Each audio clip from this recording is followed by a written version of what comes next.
నిర్మలసుర గంగాజల సంగమ క్షేత్రం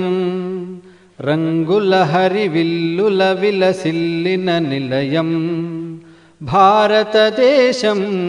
మన జన్మ ప్రదేశం భారతఖండం ఒక అమృత భాండం ఉత్తరాన ఉన్నతమై హిమగిరి శిఖరం దక్షిణాన నెలకొన్నది హిందూ సముద్రం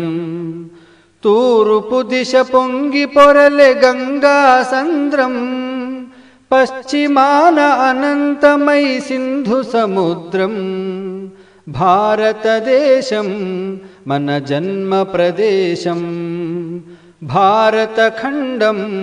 ఒక అమృత భాండం ఒకే జాతి సంస్కృతి ఒకటున్న ప్రదేశం రత్నగర్భ పేరుగన్న